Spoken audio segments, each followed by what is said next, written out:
Rainfall is causing Lake Amon G to overflow. Residents are wondering why city officials won't open up those floodgates. Hello, thanks so much for joining us. I'm Daryl Franklin. And I'm Melanie Townsend. Jaron Spore joins us. And Jaron, what are city officials saying there?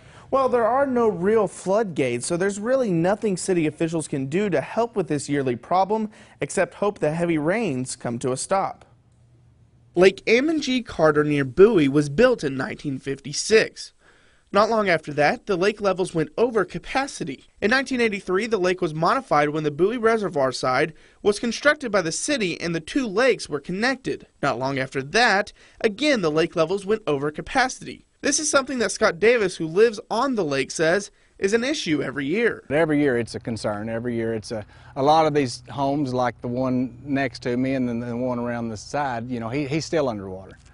And it just depends on, when you build and how high you built it and what you have to deal with. This year, the lake was as high as a little more than 924 feet above sea level, which is a little more than 4 feet over maximum capacity. It is currently at a little more than 922 feet, and City Manager Burt Cunningham says there isn't anything they can do to alleviate this problem.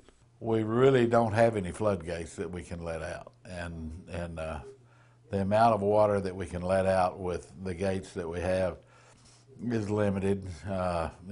It takes days to get it down, and anytime like the weather is now, where we get rain upon rain upon rain, it's just going to stay full. How the current overflow system works is whenever the water is more than 920 feet, it gets funneled through a PVC pipe that leads to the other side of the dam into a creek. If it's 920 and 1 inch, it's draining automatically. I mean, there's there's no switches or gates or doors to open. It just starts draining.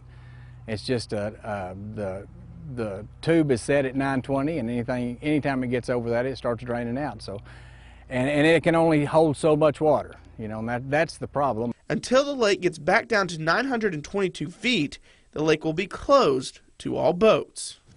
The lake has been closed since May 2nd. Depending on the rain, they could have it open later this week. A lot of people will be glad to see that happen.